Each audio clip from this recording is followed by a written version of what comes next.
కలియుగ దైవం అంటే వెంకటేశ్వర స్వామి అని గట్టిగా నమ్ముతారు హిందువులు. ఆ స్వామి స్వయంగా తిరుమలలో ఉన్నారని హిందువులు చాలా గట్టిగా నమ్ముతారు.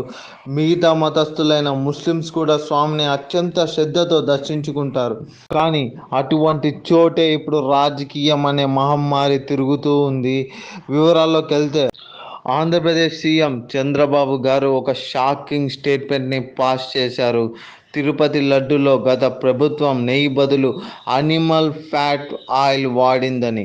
ఇది చాలా దుర్మార్గపు చర్య. హిందువులు ప్రపంచంలో ఎక్కడున్నా ఒక్కసారైనా తిరుమల వెంకటేశ్వర స్వామి దర్శనం చేసుకొని ఉంటారు. అలానే ప్రతి సంవత్సరం తిరుమలకు వెళ్ళి స్వామిని దర్శించి అత్యంత భక్తి శ్రద్ధలతో ఉంటారు. అలానే బ్రహ్మోత్సవాలు చాలా బ్రహ్మాండంగా ప్రతి సంవత్సరం చేయడం జరుగుతుంది. అది వాళ్ళలో ఉన్న ప్రతి హిందువులు చూస్తారు. అటువంటి పవిత్రమైన గుడిని చాలా అపవిత్రం చేసే వార్త ఇది. తిరుమల కొండ మీద కనీసం చెప్పులు కూడా లేకుండా తిరుగుతారు. ఎందుకంటే స్వామి మీద అత్యంత భక్తితో ఉంటారు తిరుమల వెళ్ళాక. అటువంటి చోట దేవుడికి నైవేద్యం పెట్టే ప్రసాదంలో జంతువుల ఆయిల్ వాడారు అనే ఆరోపణ హిందువుల కోపానికి చాలా కారణమైంది. గత ప్రభుత్వంలో సీఎం జగన్ గారు ఒక క్రిస్టియన్ అయినా సరే అతనికి హిందువుల సాంప్రదాయాల మీద గౌరవం, అలానే హిందువులు అంటే చాలా ఇష్టం అనే భావన ప్రజలలో ఉండేది. కానీ ఆయన టీటీడీ మొత్తం ముఖ్యమైన పదవుల్లో క్రిస్టియన్స్ని కూర్చోబెట్టాడు. అందుకే ఇలా జరిగింది అని ప్రజలు ఆరోపిస్తున్నారు. అప్పుడే తిరుమల కొండ చుట్టూ చాలా అనుమానాలు వచ్చాయి, చాలా గొడవలు జరిగాయి.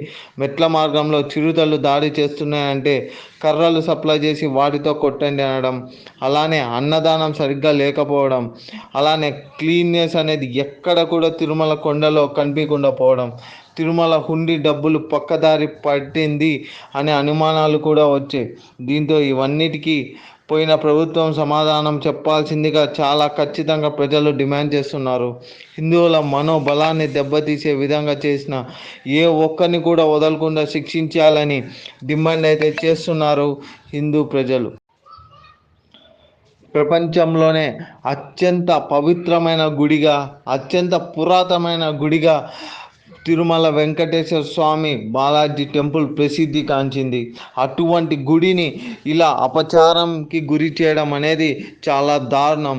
ఇది ప్రతి హిందువు స్పందించాల్సిన విషయం ఇది.